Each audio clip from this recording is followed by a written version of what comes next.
Alors, je me présente, je suis professeur Swalhi et là, c'est professeur Sharaf qui est avec moi. On est de l'hôpital Moulay Youssef de Salé, CHU de Salé. Donc, on va animer toutes les deux cet atelier sur la spirométrie. Et juste avant de commencer, bon, il y a des têtes que je connais, des niveaux que je connais. Alors, je vous pose des questions. Qui est en première année, qui n'a jamais manipulé la spirométrie? Très bien, Nora Tenti. Très bien. Les autres, vous avez déjà des notions, vous avez déjà manipulé la spirométrie. Très bien. Alors, quel est le but de cet atelier? C'est comprendre les principes de la spirométrie, savoir réaliser un test qui est correct. On va voir comment on va faire la technique, quelles sont les conditions préalables à la réalisation, comment interpréter les résultats, est-ce que le résultat il est acceptable, est-ce qu'il est utilisable, est-ce qu'il est interprétable, et bien sûr on va voir ce qui est normal par rapport à ce qui est pathologique, et bien sûr connaître les principales pathologies diagnostiquées par la spirométrie. Donc, Dr Sharaf, elle va un peu vous faire un petit quiz. Comme ça, j'aimerais que vous participez avec nous, d'accord? Donc, je passe la parole à professeur Sharaf. Donc, on va partir ensemble sur la première question. Parmi les éléments suivants, quels sont les facteurs qui peuvent influencer les résultats d'une spirométrie? D'abord, le poids. Que pensez-vous? Pourquoi? Qui dit le poids que c'est oui? Levez les doigts. Le poids? Très bien. Alors, sachez-vous que le sexe? Oui. La température de la pièce? La qualité du calibrage de l'appareil? Les trois dernières réponses, ils sont correctes, mais le poids, c'est une fausse réponse parce que le poids, il ne figure pas dans les calculs de référence. Il ne figure pas. Mais vous avez le droit de poser la question, pourquoi on va donc prendre le poids d'un patient lorsqu'il s'apprête à faire un test spirométrique? Pour la simple raison parce que le poids, il affecte la mécanique respiratoire et il entraîne une restriction thoracique et une restriction pulmonaire, mais il ne figure pas dans les calculs des valeurs de normes. Dans les équations de référence. Dans les équations de référence, c'est ça. C'est le sexe parce que déjà à taille a une taille qui est la même. Un sexe masculin, il a un volume pulmonaire qui est plus élevé qu'un sexe féminin. La température de la pièce, pourquoi elle est intéressante? Parce qu'à une température qui est basse, la densité de l'air expiré, elle est faible et donc le volume devient encore plus faible. C'est surtout s'il n'y avait pas une correction automatique faite par la spirométrie, par le spiromètre. Cette correction, il va transformer les conditions ATPS en BTPS. Ça veut dire que les conditions physiologiques d'un gaz, ils sont en température ambiante et en pression atmosphérique et en pourcentage d'humidité qui est connu. Donc, lorsqu'on fait des mesures par le spiromètre, il doit convertir ces valeurs-là en température corporelle et en pression des voies aériennes. La qualité du calibrage aussi, il est importante. Un mauvais calibrage, il va donner des tests qui est invalide. Donc, passons à la deuxième question. Une spirométrie, elle peut être réalisée avec un masque nasal pour évaluer l'ensemble de la fonction pulmonaire. Est-ce que c'est vrai ou faux? Tout le monde dit faux. C'est faux. En général, la spirométrie, elle se pratique avec de l'embout buccal et avec un pince nasal. Donc, le masque nasal, on ne peut pas le faire. La troisième question, est-ce que le rôle du pneumologue concernant l'instruction du patient, quel est le rôle du pneumologue? Est-ce que c'est d'informer le patient des risques du test? Est-ce qu'il doit assurer une coopération active du patient pour un effort maximal? Est-ce qu'il ne doit donner aucune instruction concernant l'effort à fournir? Et est-ce qu'il doit demander au patient de respirer normalement tout au long du test? Quelle est la réponse qui vous semble vraie? C'est qui dit A? Pourquoi A? Exactement, la spirométrie, il ne présente pas de risque. Il n'y a pas de risque lors du faire du test. Au contraire, le médecin ou le professionnel de santé qui va accompagner le patient pour faire le test spirométrique, il doit réconforter le patient en lui disant qu'il s'agit d'un test qui est simple, qu'il n'y a pas de risque, qu'il n'y a pas d'effet secondaire. Et s'ils doivent discuter quelque chose, c'est surtout les contre-indications. Au cours de la pratique de la spirométrie, le médecin ou le professionnel de santé, il doit expliquer au patient, lui montrer la manœuvre et lui encourager pour qu'il soit coopératif avec lui et donner un effort au maximal pour que le test soit valide. Ne donner aucune instruction, l'effort maximal ne sera pas obtenu et donc le test ne sera pas valide. Et respirer normalement tout au long du test, ça c'est faux. La respiration normale, il ne concerne que la première partie du test. Passons maintenant à la 4e question. Quels facteurs peuvent fausser les résultats d'une spirométrie?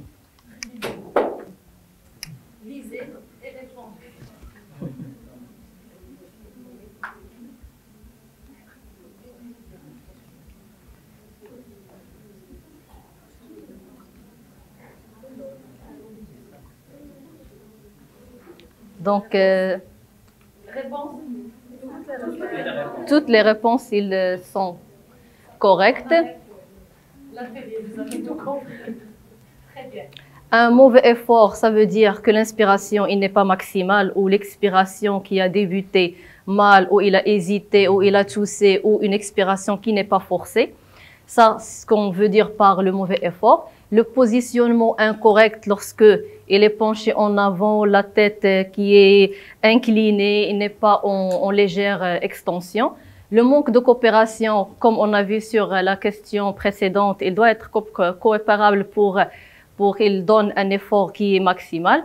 Les conditions cliniques, l'infection respiratoire aiguë. Pourquoi l'infection respiratoire aiguë?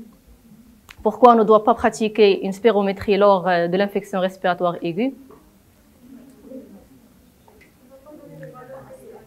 Exactement, parce que déjà à l'infection, il y a un risque de contamination du personnel et du matériel et ça ne va pas être représentatif de l'état de base. Les chiffres, ils vont être bien sûr abaissés.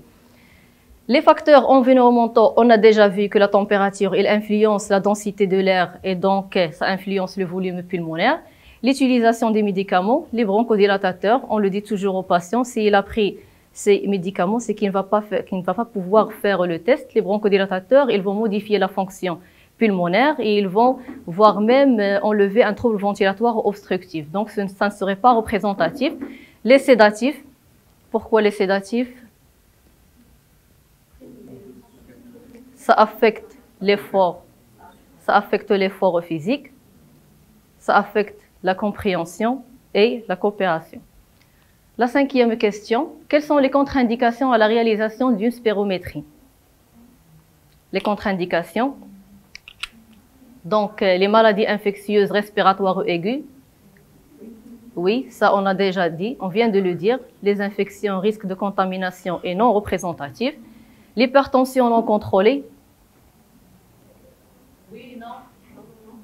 Ce n'est pas une contre-indication absolue, mais un patient qui est connu avoir une hypertension qui est non contrôlée ou il fait des pics à l'effort, il faut faire attention, il faut que la tension artérielle soit stabilisée avant de le faire, mais ce n'est pas une contre-indication qui est absolue. En post-opératoire immédiat de chirurgie thoracique.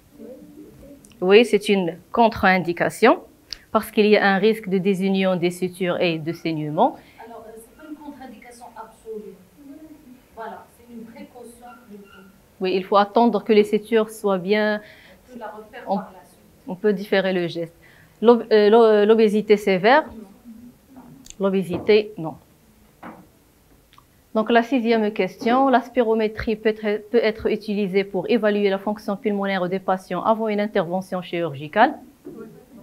Elle doit être utilisée surtout dans le cadre de la chirurgie thoracique et la chirurgie abdominale. Ça nous donne une idée sur la fonction respiratoire de base et elle peut prédire le risque post-opératoire, le risque de complications. Un test de spirométrie peut être effectué pendant une exacerbation aiguë de l'asthme sans risque d'aggraver la condition du patient. Vous faites une spirométrie est-ce qu'on peut faire la spirométrie au cours de l'exacerbation? Oui, non. Qui peut la faire? Qui est d'accord pour? Personne. Très bien. Donc c'est faux, ça ne peut que aggraver l'état respiratoire et ça ne sera pas... Bronchospasme. Donc que ce soit exacerbation de BPC ou exacerbation d'asthme, pas en aiguille, il ne faut pas faire une spirométrie. Et il va être difficile à réaliser. La 8e question, quelles sont les indications cliniques les plus fréquentes pour réaliser une spirométrie? Le diagnostic et le suivi de maladies respiratoires obstructives, asthme et BPCO. Oui. La recherche de troubles ventilatoires obstructifs ou restrictifs. Oui. Le suivi préopératoire pour évaluer la capacité respiratoire. Oui.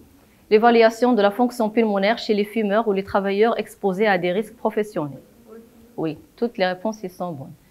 La courbe débit-volume, elle représente le débit d'air expiré en fonction du volume pulmonaire. Oui ou non? Oui, non.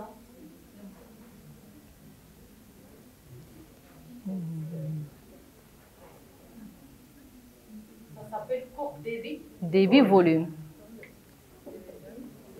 Donc oui, le débit, ça figure sur la ligne des Y et le volume, ça figure sur la ligne des X.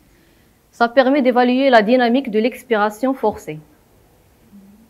La dynamique de l'expiration forcée. Oui, c'est en montrant la forme et la vitesse de l'expiration.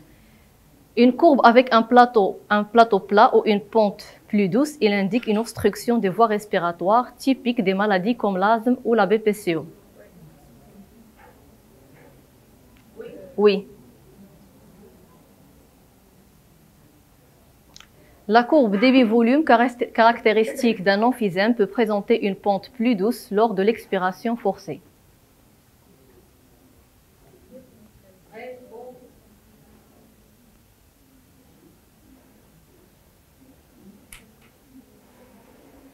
Vrai ou faux? Alors la réponse c'est oui. Un patient qui a de l'emphysème, son expiration, elle devient plus lente et plus douce. Il se donne le temps pour vider ses poumons d'air. Donc la courbe, son aspect, elle va être plus douce. Qu'est-ce que le rapport de Tifno VMS sur CVF permet d'évaluer? La capacité pulmonaire totale? Non, c'est la plethysmographie. La réversibilité d'une obstruction des voies respiratoires? Oui ou non?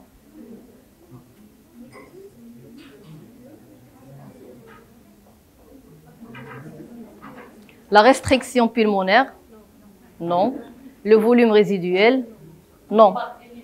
Par élimination. La réponse douteuse, c'est la réversibilité d'une obstruction des voies respiratoires.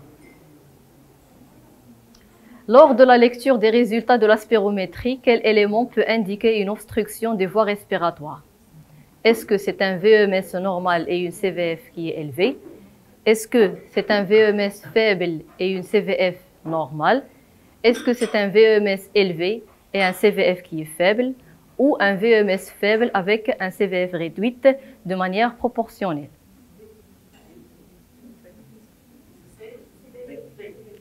L'obstruction, c'est le VMS qui est faible alors que la CVF, il reste normal. Un VMS inférieur à 80% de la valeur théorique indique systématiquement une obstruction des voies respiratoires. Non, qu'est-ce que ça peut être si ce n'est pas une obstruction? Dans quelles circonstances? Oui, dans certaines pathologies restrictives, on peut avoir un VMS bas avec CVF bas d'une façon proportionnelle. Et dans quelles autres circonstances? Plutôt physiologique, c'est l'âge et la taille. En cas de suspicion d'asthme, quel test complémentaire peut être utile après la spirométrie pour évaluer la réversibilité de l'obstruction des voies respiratoires? Est-ce qu'on va faire un test de provocation à la méthacholine? Non. Est-ce qu'on va faire un test de provocation à la salbutamol? Oui. Test de fonction pulmonaire à l'effort? Non. Test de tolérance à l'effort? Non. très bien. Ça va, vous avez Donc, un peu Bravo, vous avez des connaissances. Ils ont la moyenne. Ils ont...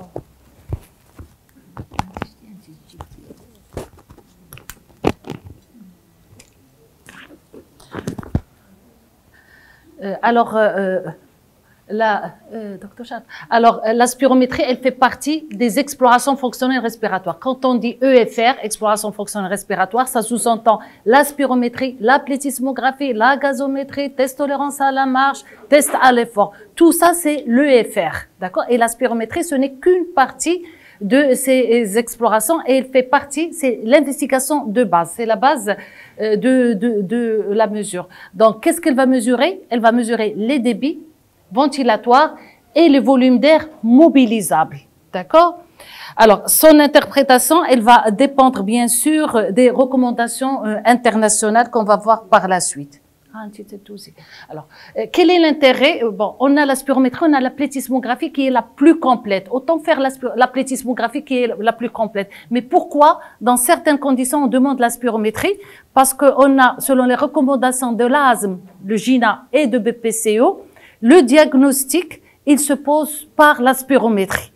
Donc, dans les directives du Golde et GINA, il recommande la spirométrie pour le diagnostic. Donc, elle est importante à réaliser. Alors, même quand on veut faire la plétismographie, la première étape, c'est faire la spirométrie et par la suite, c'est-à-dire la spirométrie, c'est les volumes mobilisables et par la suite, la plétismographie, ça va être les volumes non mobilisables. Alors, quels sont les volumes mobilisables? Alors, juste ici, donc, on va demander aux patients d'inspirer, expirer tout doucement. Ça, c'est quoi? C'est le volume courant. Donc, on va demander aux patients de faire une inspiration profonde. Et donc, là, c'est le volume de réserve inspiratoire. Et on demande aux patients de faire une expiration profonde. Là, c'est le volume de réserve expiratoire. C'est des volumes qui sont mobilisables.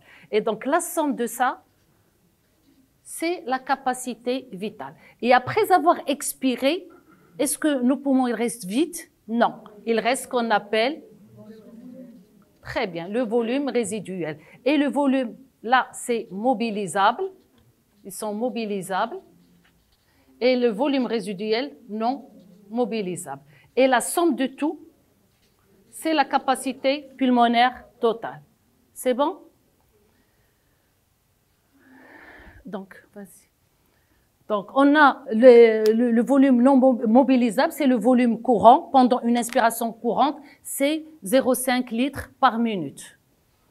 Le volume de réserve expiratoire qu'on a dû, c'est le volume qu'on peut encore expirer. D'accord? Le volume de réserve inspiratoire, c'est le volume maximal qui peut être inspiré en plus du volume courant. Et comme je l'ai montré là-bas, la somme de tout, c'est la capacité vitale. Très bien.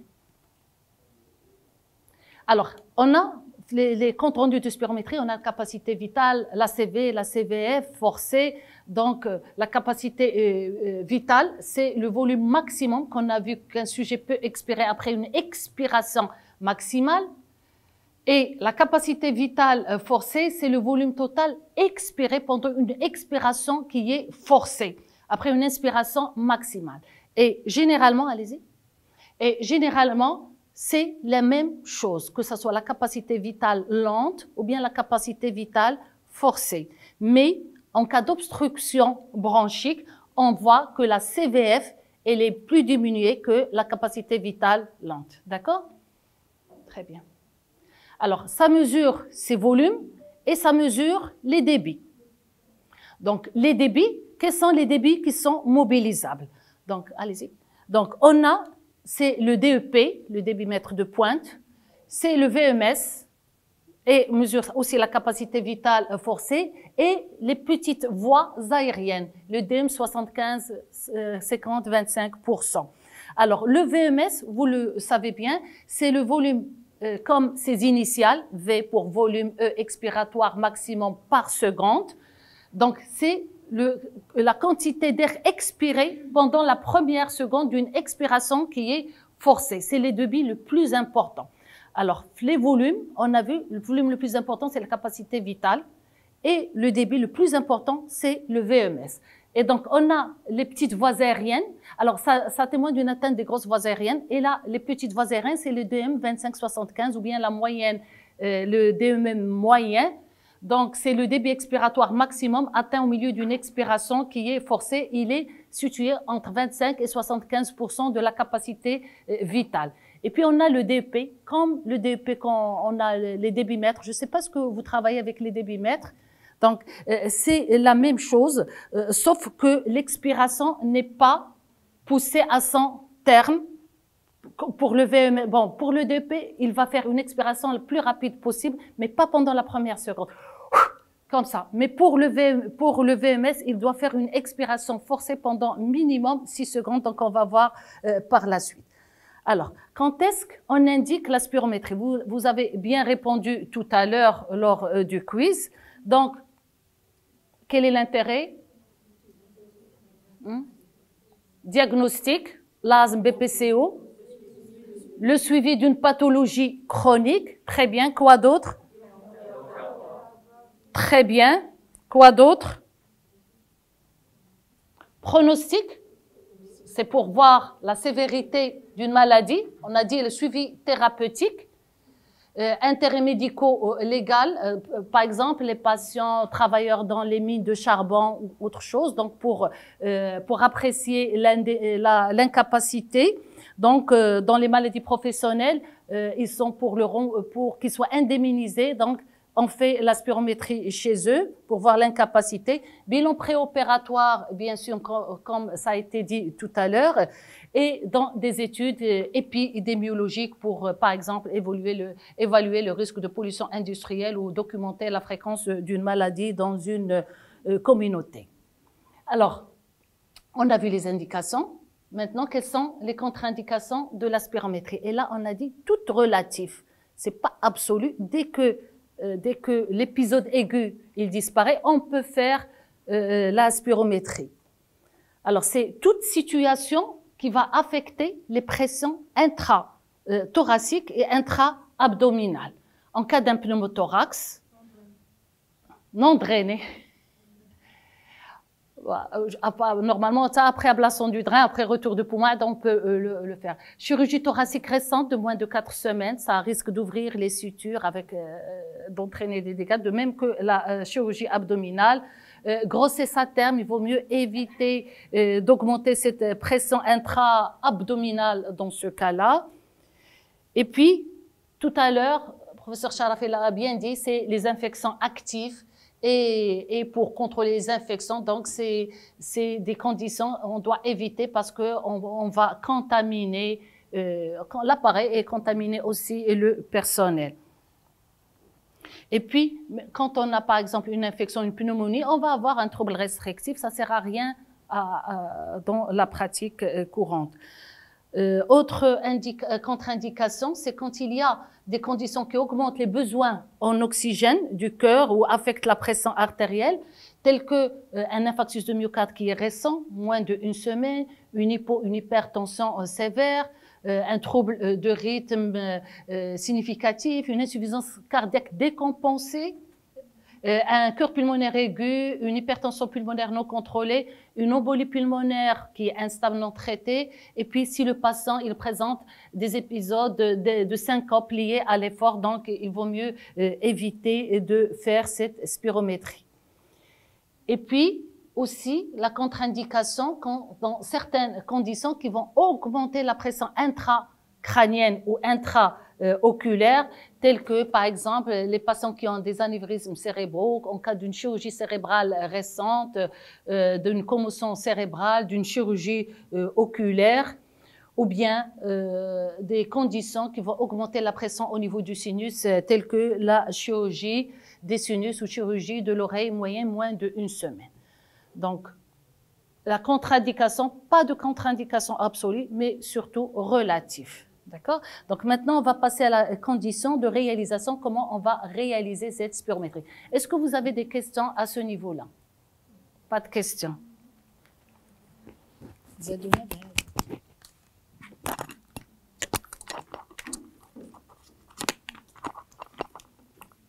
Donc, en ce qui concerne les conditions de réalisation, pour le succès, d'un test spirométrique, il y a des choses vraiment qu'il faut suivre. Il y a des facteurs qui sont liés déjà à l'appareil, des facteurs liés au malade et des facteurs qui sont liés à l'opérateur. En ce qui concerne l'appareil, il faut qu'il y ait un entretien régulier de l'appareil. Avec une configuration du logiciel, il faut procéder toujours à l'étalonnage ou la calibration qui se fait d'une façon quotidienne, mensuelle, trimestrielle et annuelle. C'est quoi la calibration? C'est quoi la calibration? Autant que question. Qui a déjà assisté à la calibration? Donc la calibration, ça s'effectue à l'aide d'une seringue de 3 litres. Et on va procéder à un pompage au niveau de la cabine. Ça va mimer l'inspiration et l'expiration normale sur des débits qui sont augmentés, faibles, moyens et élevés. Donc ça consiste à faire un lien entre volume et débit qui sont dans le capteur du spiromètre et le volume et le débit qui seront mesurés du malade. Ça va faire le lien entre les deux. Et puis, il ne faut pas oublier de mettre le pince-nez ou le clip nasal pour éviter les fuites narinaires et bien sûr l'embout buccal avec le filtre antibactérien à usage unique. Donc, pour les facteurs qui sont liés au malade, le malade doit être calme et détendu. Donc, il faut le rassurer au cours du geste. Il doit se reposer pendant 15 minutes. Il doit prendre une position qui est correcte, position assise.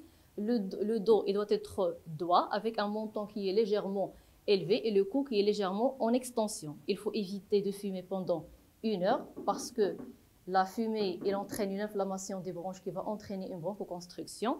Il faut éviter de consommer les substances intoxicantes en moins 8 heures parce que ça va affecter la compréhension et l'effort physique.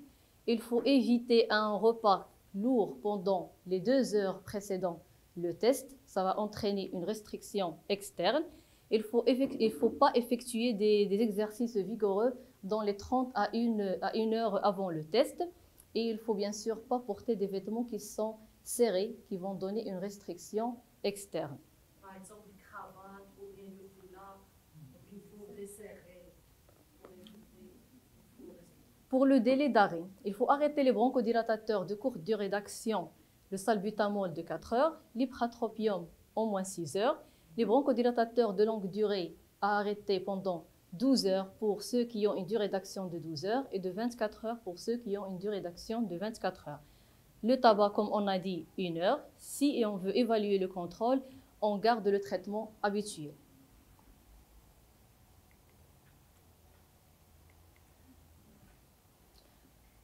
En ce qui concerne la part de l'opérateur ou tout professionnel de santé, médecin ou autre, celui qui va accompagner le patient, il faut qu'il rassure le patient en lui disant qu'il s'agit d'un test qui est simple et qui n'a pas d'effet secondaire.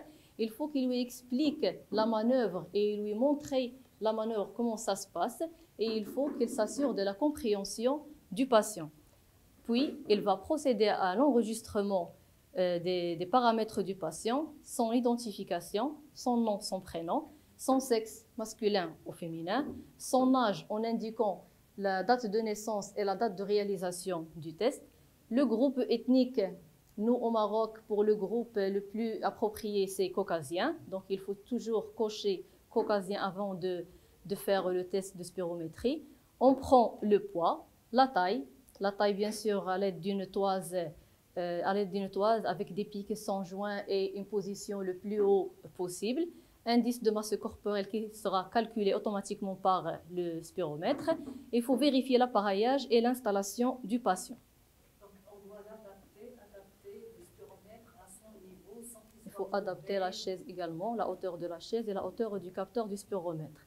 Maintenant, comment ça se passe? Comment on va faire cette technique? On a deux, comme a dit le professeur Soualhi. La manœuvre de la capacité vitale forcée et on a la manœuvre de la capacité vitale lente. Commençons d'abord par la manœuvre de la capacité vitale forcée. On va demander au patient d'inspirer et d'expirer à volume courant, expiration normale pendant 3 à 4 cycles. Et puis, on va lui demander de faire une inspiration maximale et rapide avec une pause en pleine d'inspiration qui ne doit pas dépasser les 2 secondes. Et puis, on va lui demander d'expirer de faire une expiration forcée et prolongée de suite, aussi vite que possible, ça veut dire qu'on va lui dire de souffler, et aussi complète que possible, ça veut dire à fond. Et généralement, les nouveaux spiromètres, il y a des indications. Ils te disent quoi faire, quoi demander aux Des étapes visuelles. Normalement, puis inspirer, profondément, puis expirer. Et parfois, on a des images de bougies, voilà, pour inciter surtout les enfants pour expirer le plus rapidement possible. Donc, c'est des bougies ou bien des nuages qui cachent le soleil. Donc, en respirant, en expirant bien, ils voient que ça bouge et ça les incite à faire cette manœuvre. Donc, il faut inspirer, expirer, tout en maintenant la bouche étanche autour de la pièce buccale pour éviter les fuites. Il ne faut pas... Pardon, parfois vous avez quelqu'un qui a une paralysie faciale, donc il ne va pas fermer. Parfois, il peut s'aider avec ses mains pour éviter qu'il y ait des fuites. Pour que ça soit étanche. Pour éviter les fuites. Donc, il ne faut pas obstruer le capteur, l'embout buccal avec la langue. Il ne faut pas qu'il y ait une flexion de la nuque. Et il faut expirer pendant une durée de 6 secondes au minimum et aller jusqu'à 15 secondes au maximum. C'est ce qu'on appelle le temps d'expiration forcée. Donc, cette manœuvre, on va la répéter au moins 3 fois jusqu'à obtenir 3 mesures qui sont valables et acceptables. Il ne faut pas dépasser 8 fois. Pour la manœuvre de la capacité vitale lente, la différence, c'est que l'expiration ou l'inspiration dans le spiromètre, il ne se fait plus d'une façon très vite. Il faut la faire d'une façon qui est lente et profondément. Donc, pour faire une capacité expiratoire, le patient, il va inspirer d'abord à fond et expirer après lentement et profondément tout l'air de ses poumons. Ou à l'inverse, il expire tout l'air de ses poumons et inspire lentement et à fond pour avoir une capacité inspiratoire. Donc, et voilà. Actuellement, ce qu'on fait, c'est la CVF, la capacité vitale, la manœuvre de la capacité vitale forcée. L'autre, elle est un peu délaissée parce que normalement, ça va être la même, CVF et CVF.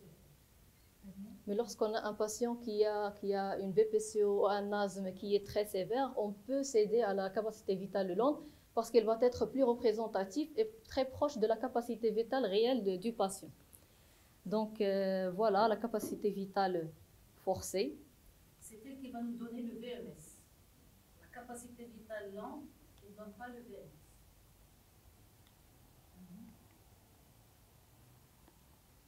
Et donc ainsi, on aura deux types de courbes. On aura courbe débit-volume et courbe volume-temps. Donc on va s'arrêter un petit moment. Est-ce qu'il y a des questions pour la technique? Qui peut me mimer la technique, comment on fait?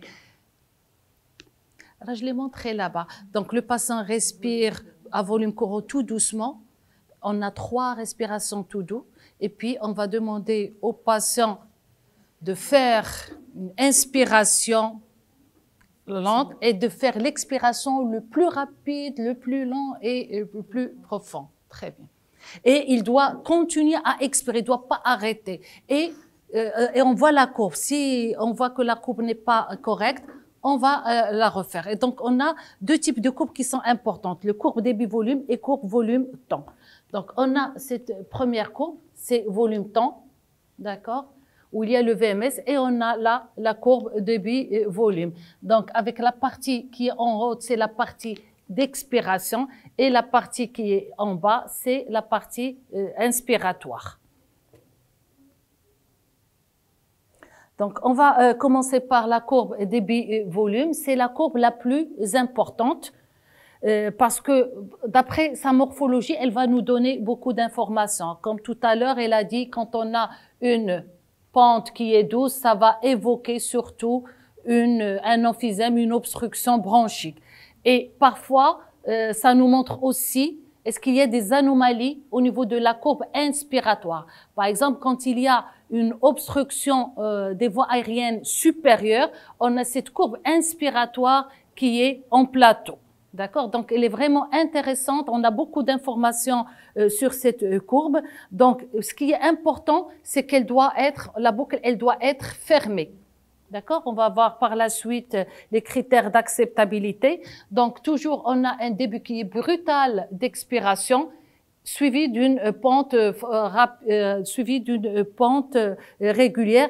Et la fin d'expiration, elle doit être en pente douce régulière. Et on ne doit pas avoir de crochetage.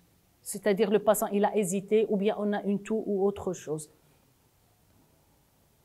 Donc, qu'est-ce qu'elle va donner comme renseignement? C'est elle qui va nous donner le VMS, d'accord?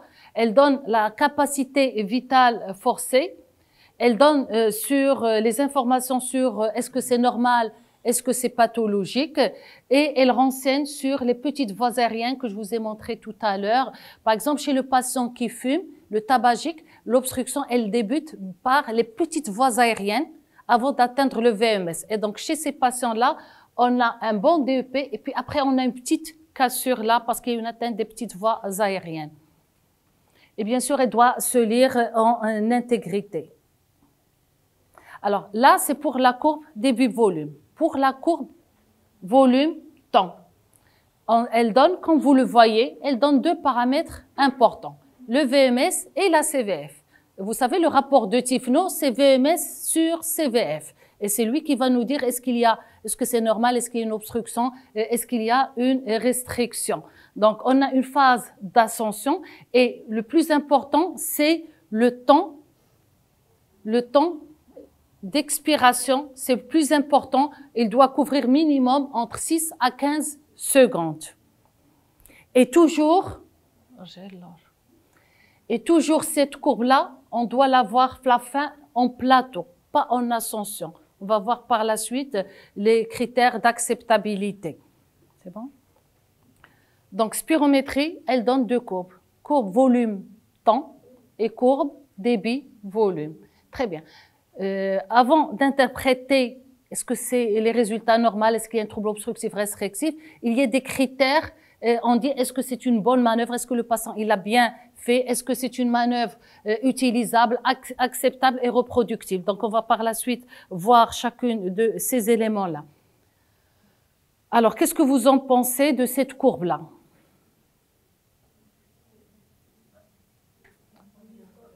Donc on a une partie ascendante, on a la courbe qui est bien fermée. Très bien. Et là on a aussi une ascension avec une courbe avec un plateau expiratoire. Et donc, les critères d'utilisabilité, d'acceptabilité et de reproduction pour le VMS, c'est-à-dire est-ce qu'on a des VMS fiables, est-ce qu'on a des CVF qui sont fiables. Et donc, là, ce sont les dernières recommandations, sur les critères, sur ces critères-là. Bon, ils sont en anglais, mais on va les voir au fur et à mesure. Vas-y. Alors, une chose importante, on a les critères d'acceptabilité et on a les critères d'utilisabilité. Parfois, les critères, c'est pas acceptable, mais le malade, on sait qu'il a fait son effort, le maximum de son effort. Bien que c'est pas acceptable, on peut les utiliser, d'accord? Quand on voit que le patient a fait le maximum, il peut pas faire mieux. Alors, c'est quoi les critères d'utilisabilité? Donc, on a, pour la manœuvre acceptable, il faut 4 critères. Il faut qu'elle soit utilisable. En plus, il faut un des critères de fin d'expiration qu'on va voir, pas de preuve de fuite et pas d'obstruction d'embout buccal ou de spiromètre. Donc, on va voir une par une. Donc, manœuvre utilisable, il y a 3 items dans la manœuvre utilisable. On doit vérifier le BEV, c'est le volume rétro-extrapolé, on va le voir. On doit avoir pas de réglage défectueux du débit nul et pas de tout, donc on va voir un par un de ces items. Alors c'est quoi le BEV? Alors c'est le BEV, c'est quand le patient il va expirer, c'est le premier volume qui va expirer avant qu'il fasse une expiration forcé. D'accord? C'est un volume qui va être calculé et qui va être calculé mathématiquement par le spiromètre et qui va être ajouté au VME, c'est la capacité vitale forcée. Et donc, c'est celui-là. C'est la tangente, on voit bien, c'est l'intersection de fin d'inspiration et de la tangente du débit maximal. Donc, normalement, il doit être inférieur à 5% de la capacité vitale forcée. Ou, si on a un petit volume, il doit être inférieur à 100 millilitres. Donc, comment on va le voir? C'est le temps zéro, avant cette montée-là de la courbe volume-temps. Très bien. Donc, voilà, c'est ce qu'on a dit tout à l'heure. Très bien. Alors, vous voyez ici, ce volume-là, il est petit, d'accord? C'est moins de 100 millilitres. Par contre, là, vous voyez, c'est comme si le patient, il a hésité, d'accord? Ça, c'est le BEV, d'accord? Très bien. Pourquoi c'est important? Quand on a un BEV qui est trop grand, on va surestimer, il va se surajouter à la CVF et le VMS, on va alors surestimer ces valeurs-là. Donc, c'est des résultats qui vont être faux. Et le BEV qui est trop grand, c'est surtout quand on voit que le patient qui a hésité, ou bien alors, donc le temps d'hésitation, c'est le temps qu'on a défini. Ici, on le voit bien. Je sais pas, les spiromètres, comment vous voyez ce tracé-là? Non? Nous, nos appareils de spiromètre ne nous montrent pas cette première partie, mais il y a des spiromètres qui montrent cette partie-là. Alors, il faut le demander pour l'index parce que c'est important pour ne pas un patient qui a un trouble et qui a une anomalie alors qu'on va dire que c'est un examen qui est normal. Alors, un petit exemple. Alors là, on a notre VMS et puis on a notre CVF, elle est de 4 litres et demi. Donc 5% de 4 litres et demi, ça fait combien? C'est 225 millilitres. Alors là, quand on a calculé, c'est 0,136, donc c'est inférieur à 5% de la CVF. Donc cette courbe-là, elle est utilisable. Par contre là, on voit bien que le patient, il a hésité, c'est grand, donc c'est plus de 248, c'est plus que 5% de la CVF. Donc là, on va dire qu'elle n'est pas, cette spirométrie n'est pas utilisable. Alors, deuxième chose, c'est le réglage défectueux du débit nul. C'est quoi le réglage défectueux du débit nul? Normalement, le système, il va détecter le moment où le débit il devient nul ici. Mais parfois, ça fonctionne pas. Il n'arrive pas à le détecter, ce qui fait qu'on n'aura pas ce plateau qu'on a dit tout à l'heure, mais on aura cette augmentation, le plateau expiratoire qui va être augmenté. Donc, on n'aura pas de plateau. Donc, il va continuer à augmenter. Et donc, on aura la courbe qui n'est pas stable en fin d'expiration. Et donc là, toujours non fiable, non mesurable, non interprétable. Allez-y. Et bien sûr, on ne doit pas avoir de la toux. Le patient, il va faire une toux. Donc, on voit là, bien, quand on voit comme des bosses, on sait que le patient, il a toussé. Donc, on doit refaire l'examen. On voit là aussi ces petites oscillations. Alors, c'est bon pour la manœuvre utilisable. Donc, 3 choses. C'est le BEV qui doit être inférieur à 5% de la CVF ou inférieur à 100 millilitres quand il y a un petit volume. C'est le débit qui doit être nul, l'appareil qui doit détecter quand le débit va être nul. Et donc, on va voir que si c'est pas le cas, on va voir qu'on n'a pas atteint le plateau, que la courbe, elle continue d'augmenter. Et puis après, on ne doit pas tousser, le patient ne doit pas tousser. Donc là, c'était pour les manœuvres utilisables. Juste après, on va chercher pour voir est-ce qu'on va retenir que c'est un examen qui est acceptable. On va voir est-ce qu'on a un des critères de fin d'expiration forcés. Alors, les critères, on en a 3. On va avoir un plateau et la dernière par exemple celle-ci, la différence entre celle-ci et celle-ci ne doit pas dépasser 0,025 litres. Vraiment un plateau à la fin. D'accord? Allez-y. Le temps expiratoire minimum, on doit avoir 6 secondes. D'accord? Il doit expirer minimum 6 secondes. Docteur Nouna, il faisait... Très bien. Et puis, on ne doit pas avoir d'arrêt prématuré de la courbe. On ne doit pas avoir cette courbe-là. Et dans ce cas-là, donc la CVF, elle doit être reproductive. Elle doit être, toujours comme on a dit, elle doit être plus grande que celle qui est précédente, mais de 0,025%. Très bien. Millilitres.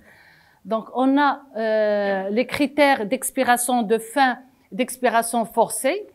Donc, ce qu'on fait, c'est que, premièrement, il faut un seul de ces critères. Donc, est-ce que le plateau expiratoire, il a été atteint? Oui, donc, c'est acceptable.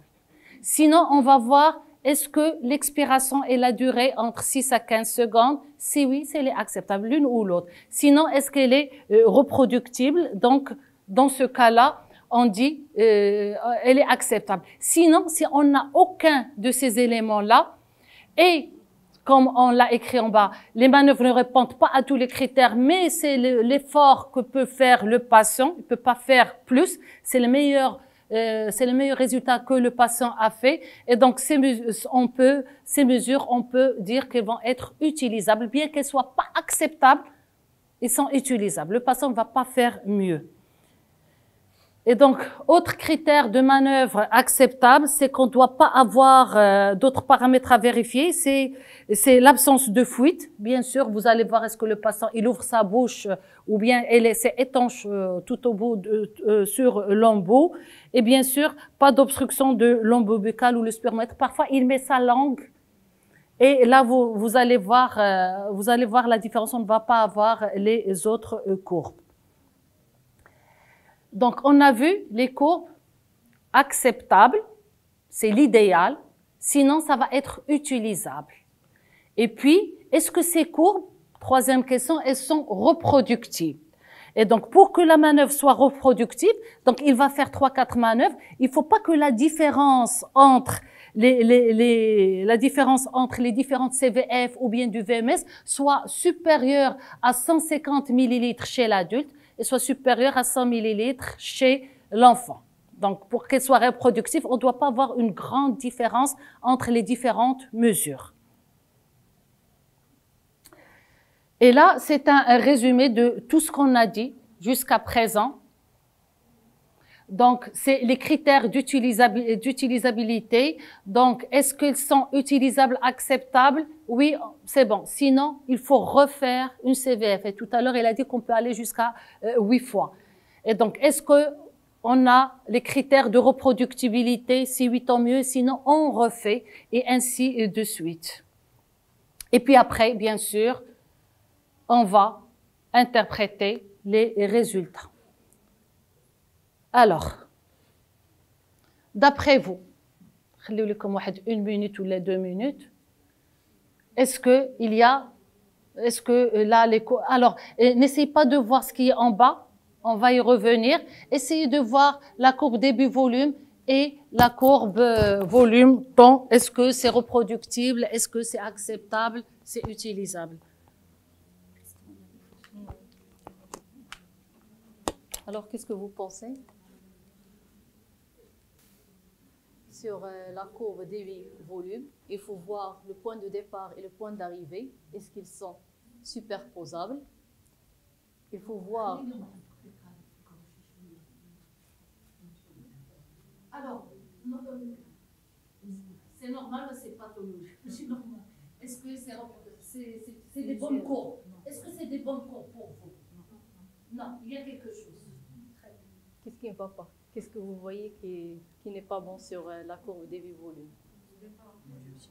Elle n'est pas reproductible? On a une seule. Alors, reproductible, c'est les différentes mesures. Le patient, il va faire plusieurs mesures et le choix de la mesure, la meilleure, il va vous donner la meilleure mesure. D'accord? Et entre les deux, c'est vous qui allez voir est-ce qu'il y a une différence de 150 millilitres entre les deux. Mais une fois qu'on va les imprimer, on ne va pas avoir les autres CVF ou les autres VMS.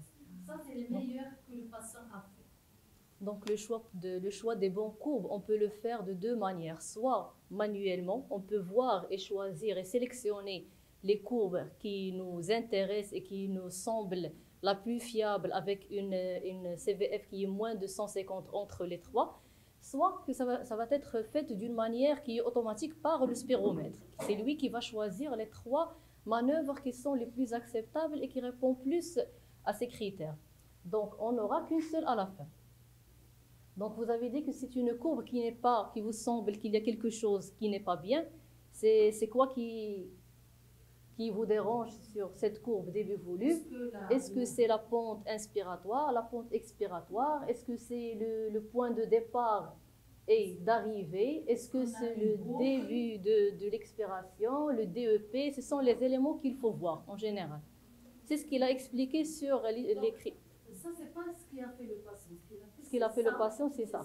Et puis ça. Le point de départ. Le point de départ de l'expiration. C'est là qu'il a hésité. Normalement, le départ de l'expiration, il doit être brutal, à angle qui est droit avec la ligne des volumes. Ça doit être un angle droit. Il doit ressembler à la pente. Voilà, il doit ressembler à cette courbe. Et là, on voit qu'il a bien hésité. Le DEP, il doit être maximal, le plus proche de la ligne des Y. Il est un peu décalé. Et puis, comment il est? Le sommet, il est un peu aplati. Il doit être en pointe, pointu. Et puis l'expiration, est-ce qu'il se termine avec le début d'inspiration? C'est ce qu'il faut voir sur la courbe début-volume.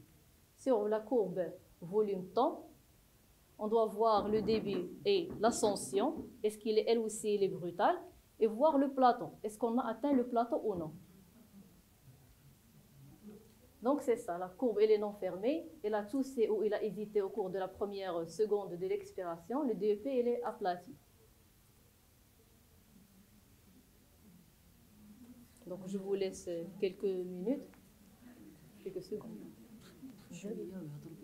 Ça me laisse.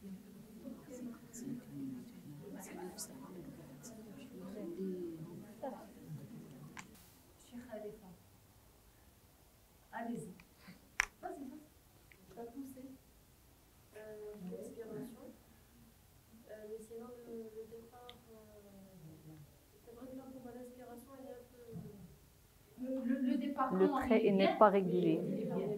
Mais le problème, c'est qu'après, qu'est-ce qu'il a?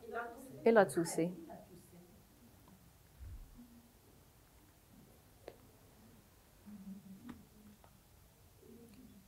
On vous laisse quelques secondes pour discuter entre vous.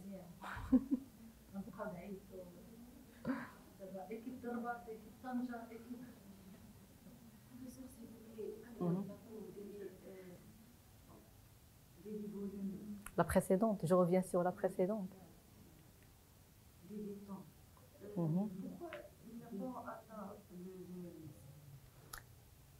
Ça rentre dans le cadre de l'interprétation. Maintenant, on est en train de voir juste l'aspect morphologique des courbes. Est-ce qu'ils sont utilisables? Est-ce que c'est acceptable? Ça, si tu veux l'interprétation, lorsque c'est diminué, ça veut dire qu'il est restrictif. Est-ce qu'on va accepter cette voilà, maintenant. Donc, quand il tousse, il vaut mieux refaire. Tu lui dis de ne pas tousser. D'accord? Pour être sûr que l'effort est maximal et que le VMS et que la CVF qu'il a fait, ils sont acceptables. On peut les interpréter. On était là.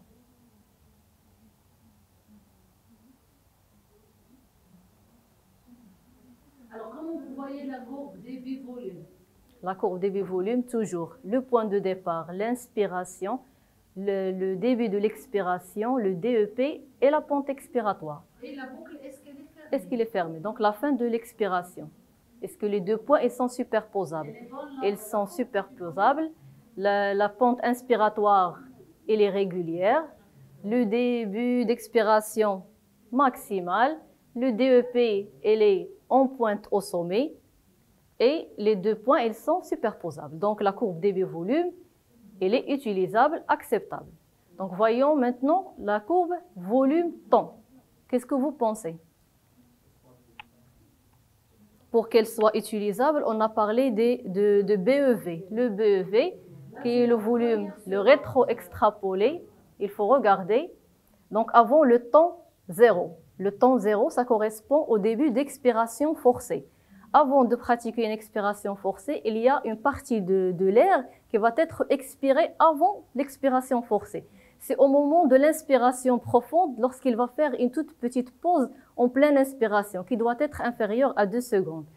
À ce moment-là, il faut voir sur la courbe volume-temps, ce volume qui est ici. Ça doit être inférieur à 5% de la CVF. On voit très bien qu'il est très grand. Donc, le BEV ici, il est grand. Donc, troisième seconde. Donc, il n'a pas fait le plateau.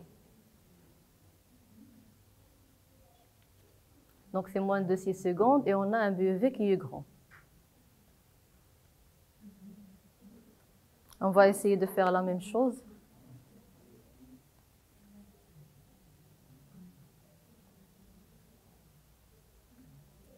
Toujours commencer Une par une. Courbe début volume, début maximal, est-ce qu'elle est fermée?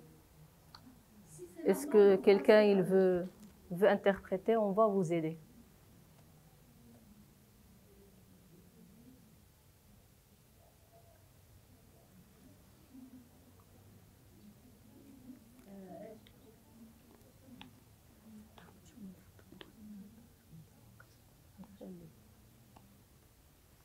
Alors, acceptable, non acceptable.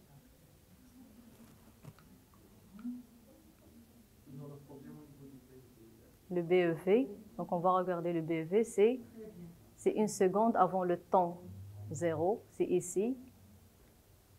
Comment vous le trouvez? Est-ce qu'il est grand? Est-ce qu'il est petit? C'est acceptable. Il est petit, donc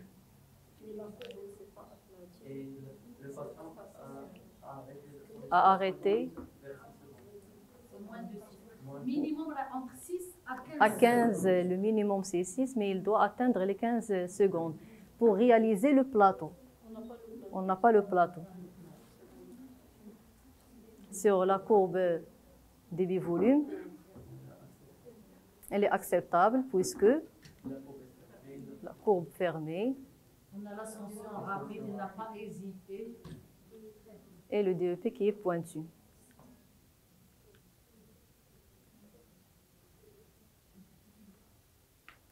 On va s'entraîner encore. Donc, prenez votre temps.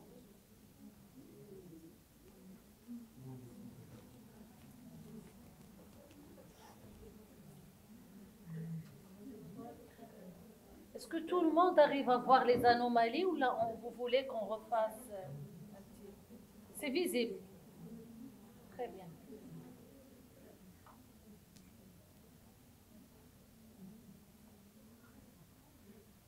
Toujours commencer par la courbe débit-volume.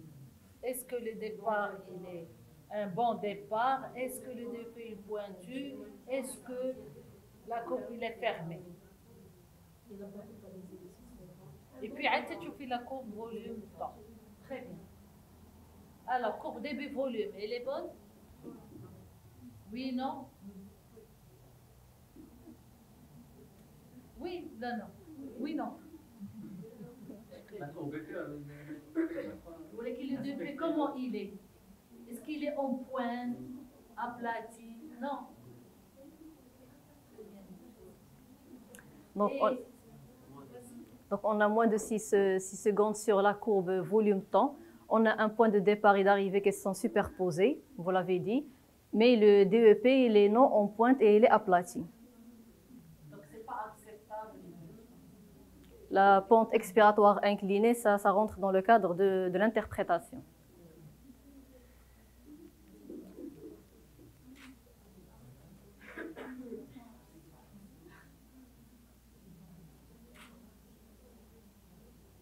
La plus facile, la plus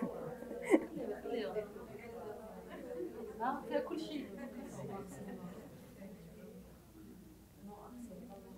Elle n'est pas acceptable. Là, utilisable, ça dépend. Le maximum, mais acceptable, oui ou là non. Alors, là, toujours commencer la courbe début-volume. Parce qu'en pratique, on oublie ces courbes début-volume et volume-temps, on part directement interpréter. Alors, qui veut le micro?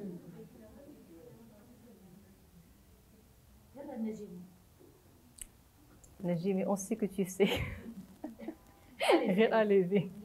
Donc, la courbe elle est un peu décalée, mais pas super puissante, mais elle n'est pas déterminée. Et en partie inspiratoire, elle va être après. Et la pente, est-ce qu'elle est La maximale? pente est non. Elle n'est pas maximale. Très bien. Est-ce que la courbe, elle est fermée? Non, elle n'est pas fermée. Très bien. Le DEP, il n'est pas en pointe, il est aplati. Et sur la courbe volume-temps, Le volume-temps, le temps expiratoire forcé, c'est inférieur à 6 secondes. D'accord? donc les deux courbes inspiratoires et expiratoires, ils sont aplatis. Et la pente, elle est non maximale, DEP aplati et non en pointe au sommet.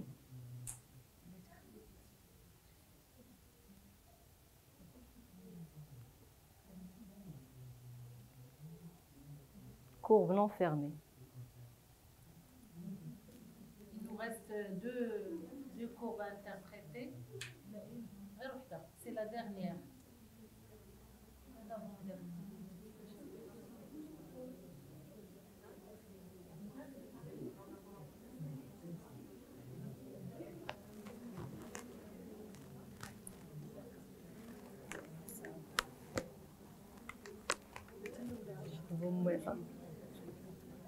Merci, madame.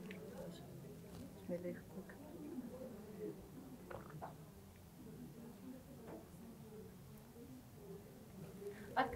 Acceptable ou non acceptable? Très bien, on est d'accord. La courbe début-volume. Qu'est-ce qu'il y a pour la courbe début-volume? Le point de départ. Il n'est pas sur le zéro. On sent qu'il a hésité. Au début, il a hésité. Mais à la fin, c'est cette partie. Il a hésité avant d'expirer. Ça se voit sur la courbe volume-temps, c'est ici. Et sur la courbe débit-volume, c'est ce départ. Il a monté, il a descendu, et puis il a remonté. C'est ça. Il a repris le souffle. Donc c'est ça sur l'hésitation. Et puis, la fin d'expiration, qu'est-ce qu'il y a ici? Il a toussé en fin d'expiration. Et puis, la boucle, elle n'est pas fermée. Les deux points, ils ne sont pas superposés. Et la courbe inspiratoire, on voit qu'il n'a pas atteint 3 secondes. Il a fait 3 secondes, la courbe volume. pente non maximale, hésitation au début d'expiration, tout en fin d'expiration. On pense que c'est la dernière, c'est la dernière.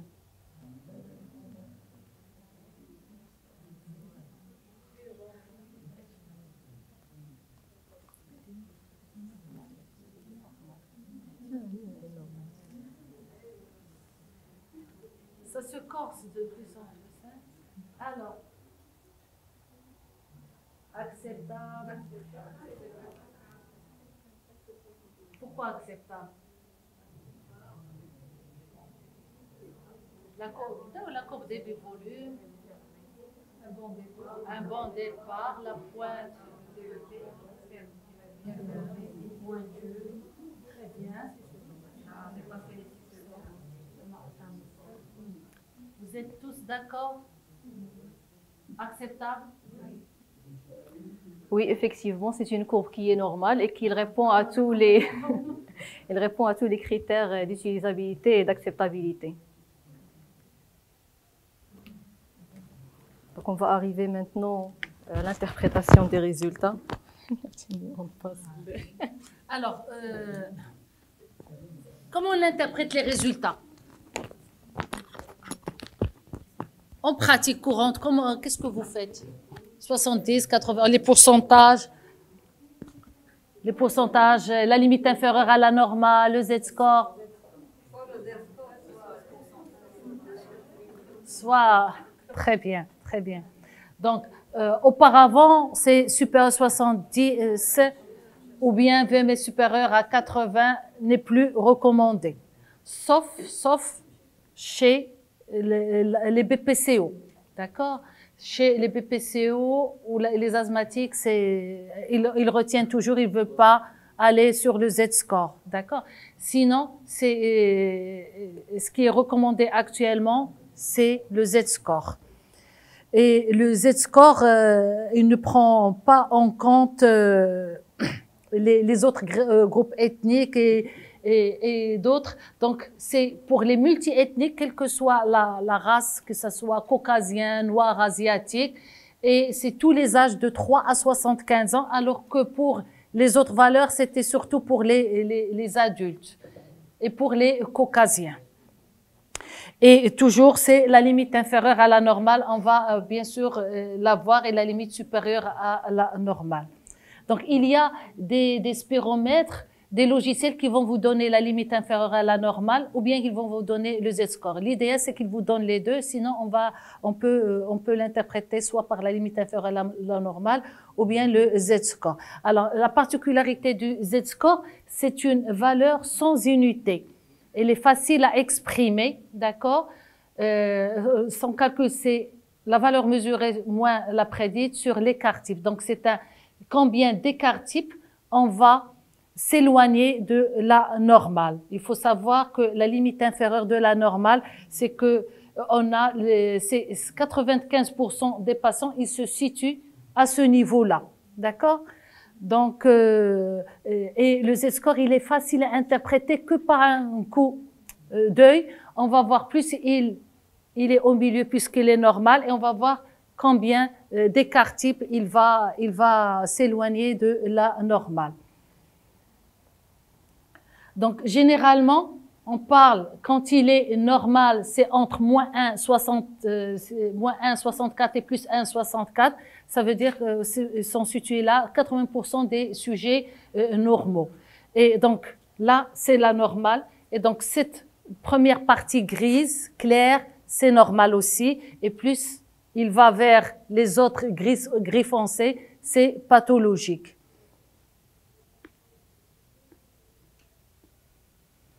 Donc, on a le résultat comme suit, d'accord? Il y a plusieurs colonnes. Il y a la colonne verte, c'est la valeur théorique que doit faire un patient du même sexe, du même taille, du même âge, d'accord? On a en bleu, c'est ce qu'a fait le patient, d'accord? Et puis, on a ici ce pourcentage, c'est ce qui a fait le patient sur ce qu'il devait faire, d'accord? C'est un pourcentage. Auparavant, on interprétait ici le pourcentage de ce qu'il devait faire. Et là, vous voyez le Z-score, c'est facile comme j'ai dit. Plus il s'approche de cette ligne, plus c'est normal. Sinon, cette partie grise pâle, c'est ce qui est normal. Et plus il va s'éloigner, plus c'est pathologique. Donc, c'est ce que je viens de dire pour le Z-score. Alors, ça va nous permettre de définir les troubles. Il y a combien de troubles ventilatoires? 3. Il y a obstructif, restrictif et le mixte. Très bien. Donc, le trouble ventilatoire obstructif, c'est quand on a une réduction de la lumière des voies aériennes. Et donc, on a une diminution de vitesse de l'écoulement de l'air dans les branches. Et donc, les débits, quand il y a une diminution, donc les débits ils vont chuter et on aura ce qu'on appelle le trouble ventilatoire obstructif. Alors, c'est quoi le débit? C'est le VEMS. Et bien sûr, il y a les autres petites voies aériennes. Donc, en cas de trouble ventilatoire obstructif, l'air des grosses branches peut être expiré sans problème. Donc, on va avoir un 2P qui est normal, mais puis sera expiré au niveau des petites branches. Au début, ils vont être partiellement obstrués. Donc, l'air il va sortir moins vite et donc on aura ce débit qui va diminuer. Donc, sur la courbe débit-volume, donc la partie inspiratoire, elle reste normale. Donc, le problème se situe surtout au niveau expiratoire. Et donc, on a une diminution des débits des petites voies aériennes et du VMS. Et donc, on aura, rien qu'en jetant un coup d'œil, on aura l'aspect d'une courbe qui est concave vers le haut. Quand il est concave, on sait qu'il y a une obstruction, que ce soit un asthme, BPCO, un emphysème. Donc là, on a différents tracés pour voir le tracé normal, c'est en noir. Et puis, on voit qu'on a une diminution des débits après le DEP, que ce soit dans le TVO léger, modéré, sévère. Et comment dans la courbe volume-temps, comment on va la voir? Donc, le volume d'air, il est inchangé, mais le problème, c'est le débit qui est bas. Le volume d'air, c'est-à-dire la CVF, elle va être normale, alors que le débit, il va être diminué. Donc, on a le temps d'expiration forcée, il sera plus élevé. La CVF, comme j'ai dit, elle va rester normale et le VMS qui va être réduite. Et comme on a le rapport, c'est VMS sur CVF, donc quand le numérateur, il va baisser, donc automatiquement, le rapport de Tifno, il va baisser aussi. Vas-y. Donc, la définition du TVO, c'est pas en 70-80, sauf pour diagnostiquer l'asthme BPCO, c'est quand le rapport de Tifno, il est inférieur à la limite inférieure à la normale, c'est-à-dire inférieur à du Z-score moins 1,64. Donc, comme j'ai dit, sauf pour la BPCO qui maintient ce TVO à 70%, sauf chez les sujets jeunes, BPCO jeunes entre 20 et 50 ans, où ils recommandent dernièrement de retenir le diagnostic de BPCO sur le Z-score ou la limite inférieure à la normale, chez les BPCO du jeune, d'accord? Sinon, on a ce rapport-là qui est constant. Et donc, on parle de la sévérité du trouble ventilatoire obstructif, c'est quand on a le Z-score qui va diminuer. Donc, on parle de TVO léger, c'est quand il est compris entre moins 1,65, moins 2,50, et modéré aussi. Et puis, sévère, c'est quand il est moins de 4 déviations standards. Et à chaque fois qu'on va trouver un trouble obstructif, bien sûr, on va chercher sa réversibilité. Ça va nous permettre de le différencier l'asthme de BPCO. Et donc, comment on va faire cette réversibilité? On va donner un bronchodilatateur de courte durée d'action. On donne généralement les bêta-2 mimétiques, 2 à 4 bouffées. Ou bien, si on n'a que l'ipratropium, on peut le donner. Et on va attendre 15 minutes, c'est là où l'action maximale du bronchodilatateur de courte durée d'action, et on va remesurer, refaire la technique. Donc, si c'est un bêta-2 mimétique, on attend 10 à 15 minutes. Sinon, les anticholinergiques, ils ont une action plus retardée, donc on va le refaire après 30 minutes. Et on parle de réversible, c'est quand le VMS, il gagne plus de 200 millilitres et 12%. D'accord? Il faut qu'on aille les deux conditions pour dire qu'il est réversible. Et dans ce cas-là, ça signe un asthme. D'accord? Alors, il y avait une recommandation depuis 3 ans. Il y avait une recommandation du GINA, comme quoi la réversibilité, c'est quand le VMS, il va augmenter seulement de 10% et pas de valeur absolue, mais les 2 dernières années, ça n'a pas été retenu. Ils ont revenu à plus de 200 millilitres en valeur absolue et plus de 12%. Donc, soit on a une réponse qui est complète, c'est-à-dire on va avoir une normalisation du rapport de Tifno. Tout, il va être normalisé. Dans ce cas-là, c'est l'asthme.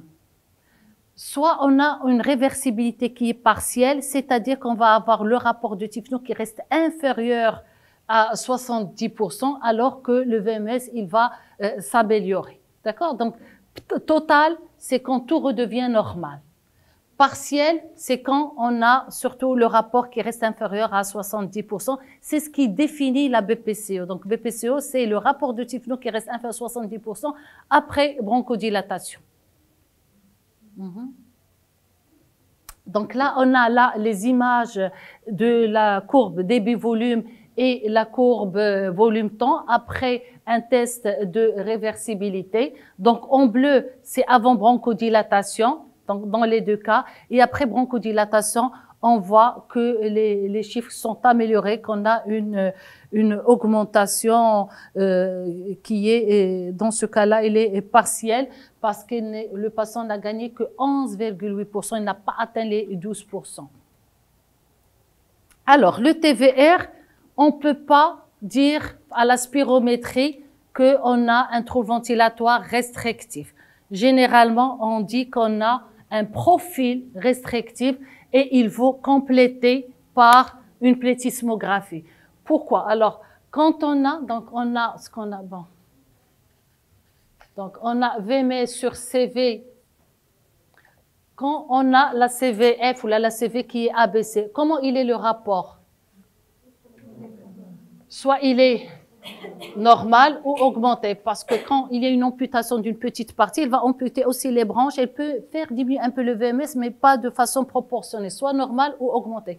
Donc, quand on a la capacité vitale qui est diminuée, on ne sait pas est-ce que c'est un vrai restrictif ou c'est parce que le VR qui est augmenté. Donc, c'est pour ça qu'on doit mesurer ce volume mobilisable, le VR, et donc on va calculer la capacité pulmonaire totale pour savoir est-ce que c'est un vrai restrictif ou bien c'est une distension qu'on va chez les BPCO. D'accord? Donc, retenez la spirométrie, on dit profil restrictif complété par plétismographie et on va voir est-ce que la capacité pulmonaire totale, elle est normale. Donc, c'est pas un restrictif. Capacité pulmonaire totale, elle est abaissée, donc c'est un restrictif. Donc, je crois que demain, vous avez la plétismographie. Donc, toujours, elle est insuffisante. Elle permet de la suspecter, mais pour confirmer, plétismographie. Et dans le compte rendu, profil restrictif. Pas de trouble restrictif. Très bien, allez-y. Donc, déjà, quand on va jeter un coup d'œil sur la courbe débit-volume, on va voir une petite courbe qui est miniature. Voilà, elle est miniaturisée et donc on voit bien. Ça nous donne une idée, mais il faut toujours compléter par pour voir la capacité pulmonaire totale. Très bien. Alors, le trouble ventilatoire mixte, c'est qu'on a à la fois une obstruction et on a à la fois une restriction. Donc, généralement, qu'est-ce qu'on va avoir? Est-ce le rapport de Tifno, est-ce qu'il va être diminué ou normal ou élevé? Très bien. Donc, quand on a un rapport de Tifno, il est diminué. Donc, soit c'est une obstruction, soit il y a aussi une restriction. Et donc, dans ce cas-là, donc on a l'association, c'est ce qu'on a dit. Très bien. Et dans ce cas-là, qu'est-ce qu'il faut faire pour dire qu'il y a une restriction, qu'il est mixte? Plétismographie. Très bien. Donc là aussi, et généralement, on est orienté, c'est quand on voit que le VMS, il est plus abaissé que la capacité vitale. D'accord? Très bien. Donc là, on a la définition du trouble ventilatoire obstructif. Donc on a le Tifno et la capacité pulmonaire totale qui est abaissée. Et bien sûr, la sévérité, elle est jugée aussi sur le degré du Z-score, léger, modéré et sévère. Donc là, on a l'aspect c'est une courbe qui est petite, il est miniaturisé, et puis on a une atteinte au niveau de la courbe expiratoire. Donc, on est un peu orienté vers cette atteinte-là. Allez-y. Donc là, ça résume tous les troubles ventilatoires obstructifs. Donc là, on a une courbe normale. Dans le trouble ventilatoire obstructif, le rapport, il est diminué, le VMS, il est diminué, mais la CVF, elle est normale. Quand il y a un profil restrictif, le Tifno, il est normal ou augmenté, et la CVF, elle est diminuée.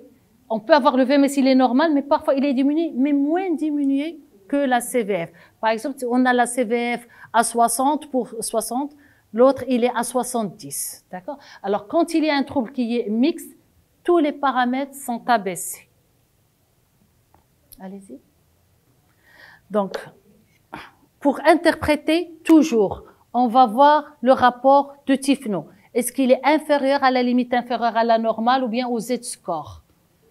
Si oui, on va voir toujours. Juste après, on ne va pas voir le VMS. On a l'habitude de voir la VMS. Donc, il faut voir la capacité vitale forcée. Est-ce qu'elle est normale? Donc, si elle est normale, on est dans le trouble ventilatoire obstructif. Si elle est abaissée, là, il faut faire c'est probable un trouble ventilatoire restrictif. Il faut compléter par la plétismographie. Si on a un rapport de Tifno qui est normal, il n'est pas diminué, donc on va voir la capacité vitale forcée. Si elle est normale, spirométrie normale. Si elle est abaissée, probable profil restrictif, il faut faire une plétismographie. C'est bon? Très bien. Donc, pour interpréter, toujours, il faut vérifier les données du patient. On a enlevé une spirométrie où on avait, au lieu de le sexe, c'était une femme alors qu'on avait écrit masculin. Donc, il faut toujours voir, est-ce que le sexe, il correspond. D'accord, c'est important parce que ça peut fausser. Donc, on l'a enlevé parce qu'on a plusieurs examens à vous montrer. Donc, voir la coopération parfois, patient peu coopérant. Donc, on va l'écrire dans le compte rendu. Voir est-ce que c'est les critères d'acceptabilité, de reproductibilité. Juste après, jeter un coup d'œil sur la courbe débit-volume, sur la courbe volume-temps, et puis comparer avec la limite inférieure à la normale, avec le Z-score. Alors, le rapport de Tifno normal, allez voir directement la CVF. Le rapport de Tifno abaissé, regardez les deux, mais c'est surtout la CVF et le VMS pour voir est-ce que c'est un obstructif ou bien un mixte. Très bien. Alors, les bases d'interprétation. Très bien, oui. Donc là, il faut toujours voir l'identité du patient, les caractéristiques, la taille, le poids, le sexe. En deuxièmement, la coopération. Et puis après, ce qu'on a dit, les critères d'acceptabilité, de reproductibilité de la manœuvre et les courbes volume-temps, les courbes débit-volume. Et par la suite, regardez la limite inférieure à la normale. Alors, parfois, quand on veut suivre un patient, il est sous un traitement et on veut suivre son évolution, il vaut mieux faire le suivi sur les valeurs absolues, pas sur les pourcentages, parce que si l'âge, il change, si la taille, elle change parfois, le patient, il va avoir 2 cm de plus ou la moins, donc le pourcentage ou la limite inférieure à la normale, elle va changer. Donc, au cours d'un suivi, regardez les valeurs absolues. Pour le diagnostic, regardez la limite inférieure à la normale et le Z-score. Allez-y. Très bien. Alors là, on est passé, on va pas interpréter les courbes volume, on va pas interpréter l'acceptabilité, mais essayer d'interpréter cette spirométrie. Alors, toujours, on va regarder quel paramètre? Tifno. Le Tifno, il est à combien? Là, il faut jamais regarder référence. Il faut voir le prêt, ce qu'a fait le patient. Il est à combien? 57%. Alors, regardez la valeur, la limite inférieure à la normale, elle est déjà à 67% chez ce patient. D'accord? Si c'était à 70, là, c'est normal. Donc là, on va comparer. Donc, on a un trouble soit obstructif, soit mixte. Donc, qu'est-ce qu'on va voir par la suite? CVF, elle est à combien? Elle est à 133%. Très bien. Si vous regardez la valeur absolue, 6 litres pour 3 litres 52, donc elle est normale. Très bien, donc c'est quoi? C'est un TVO. Qu'est-ce qu'on fait? La réversibilité. Très bien. Et donc la réversibilité, le pourcentage, il est calculé par l'appareil. Donc est-ce que après bronchodilatation, est-ce que le patient, il a gagné combien, j'ai dit tout à l'heure? Et de 100 millilitres.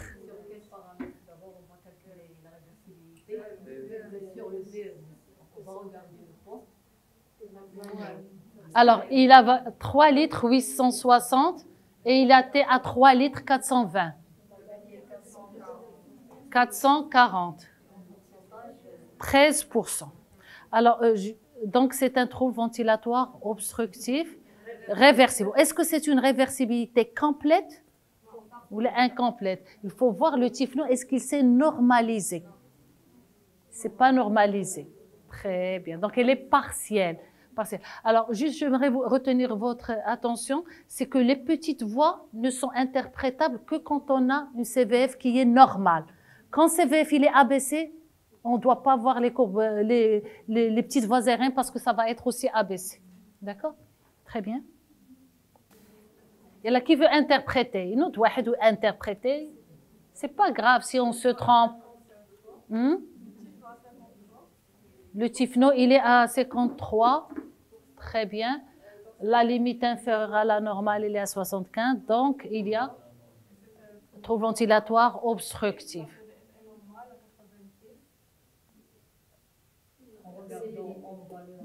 Voilà.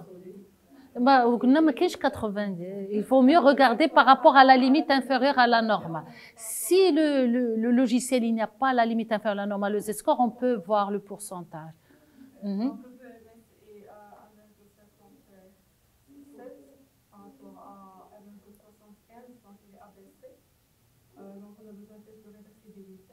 Là, trouble ventilatoire obstructif. Très bien.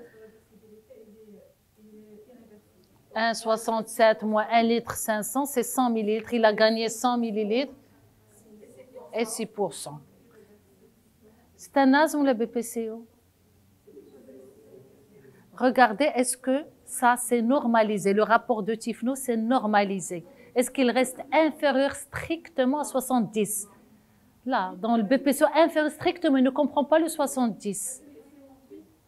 Donc, c'est un... Vous êtes sûr, BPCO? Très bien. C'est bon, donc c'est un trouble ventilatoire obstructif partiellement réversible. Très bien. Je te dis que je suis attaque. Très bien. Alors,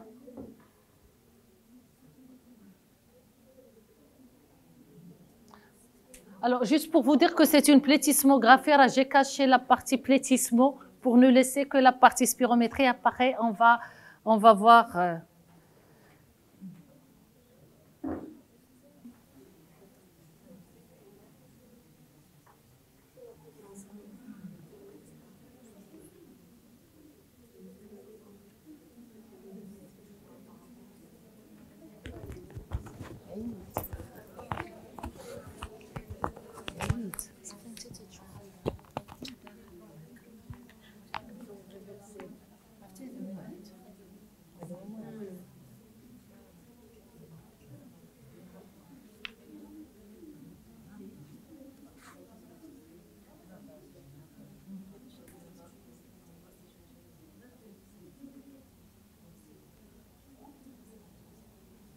Alors, il y a quelqu'un qui a interprété les notes, il y a deux groupes. Là, à gauche.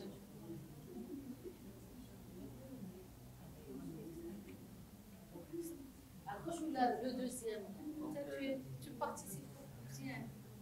Donc, on a un rapport de typhno à 68, donc intervalle de la normale qui est 70, donc trouble ventilatoire obstructif. Avec test de réversibilité, on a, je pense, c'est 8%. 8% sont partiellement réversibles. Avec un VMS qui est genre. Tu n'as pas vu la CVF, est-ce qu'elle est normale? Est-ce que c'est un peu obstructif? CVF à 80. Elle est à 3 litres 740. par rapport à 3 litres 84. C'est les ABC. C'est 3 litres 700 par rapport à 3 litres 800. Donc on ne sait pas est-ce qu'il y a une mixte. C'est un profil mixte ou bien associé. Très bien. La blesse ou le VMS, est-ce qu'il est réversible ou non réversible? Chaque fois que tu trouves un trouble ventilatoire obstructif, il faut chercher la réversibilité. Il est à 8%. Là, madame, il est à 23%. Il est à 23%. Donc il est à 23%. Et la valeur absolue, 3 litres 113 moins 2 litres. Il a gagné plus que 200 millilitres, il est réversible. Donc, alors là, on a le Z-score. On peut que, maintenant, jeter un coup d'œil, on peut voir est-ce que le typhlo, il est normal, le bleu. Le bleu, c'est avant bronchodilatation et l'autre, c'est après bronchodilatation. Donc, on voit qu'il n'est pas situé dans cette première zone, donc on voit qu'il est abaissé. D'accord? On voit aussi la capacité vitale et le VMS, il est plus abaissé que la CVF. Et après bronchodilatation, on voit l'amélioration. Donc, on va faire, il vaut mieux compléter par l'aplétismographie. Pour conclure un trouble ventilatoire, Voilà. Alors, l'aplétismographie, on va voir quoi? La capacité pulmonaire et aussi le VR. On va voir est-ce que le VR, c'est lui qui est augmenté, qui a fait baisser la CVF. Donc, on voit que la capacité pulmonaire totale, elle est normale, mais le volume résiduel est très élevé, il est à 192%. Il est très élevé. Voilà le Z-score. Vous voyez, le VR, il est très élevé. Donc, est-ce que c'est un mixte? Non. La capacité pulmonaire totale, donc c'est une distension qui est associée. Il y a un piégeage à l'intérieur. C'est la distension. Là, c'est un asthmatique. C'est un patient qui est asthmatique.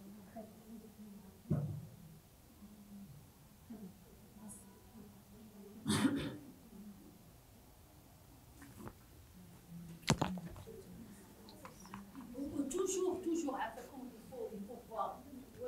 C'est عيد masculin.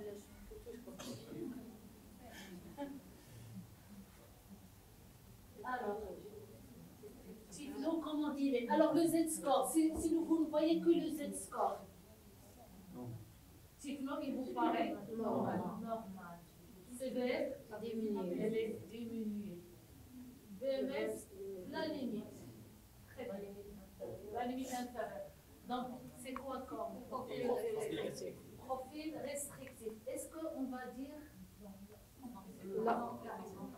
CVF, ABC, on n'interprète pas les petites voies aériennes. Parce qu'il y a les maladies latentes des petites voies aériennes. Très bien. Donc, complété par l'aplétismographie. Donc, on a complété par l'aplétismographie. La CPT, elle est à diminuer. Le DR aussi, il est diminué. Donc, c'est un vrai restrictif. Très bien. C'est bon jusqu'à présent? TVO C2, typhlo, inférieur à la limite inférieure à la normale, mais selon le Z-score. La CVF, comment elle est? Normale. Le VMS, ABC. Si on a CVF qui est ABC, peut-être que c'est un mix. Qu'est-ce qu'on fait? Profil restrictif, c'est quoi? Typhlo, typhlo, normal ou augmenté. Et la CVF, elle est ABC, complétée par l'aplétismographie. Et donc, pour conclure, la spirométrie au pneumologue, c'est que l'électrocardiographie et au cardiologue. Il reste un examen qui est délicat à réaliser car demandant un grand effort du patient ainsi que sa collaboration. Si ces deux points ne sont pas satisfaisants, les tracés obtenus seront inutiles. Une bonne formation et une mise à niveau régulière basée sur les dernières recommandations sont donc nécessaires à sa réalisation correcte et à son interprétation. Et c'est un geste médical, c'est le médecin qui doit le faire. Là, on a tendance à laisser les infirmiers le faire. Mais le primaire, c'est le médecin qui le fait. D'accord? Est-ce que vous avez des questions? Pas de questions?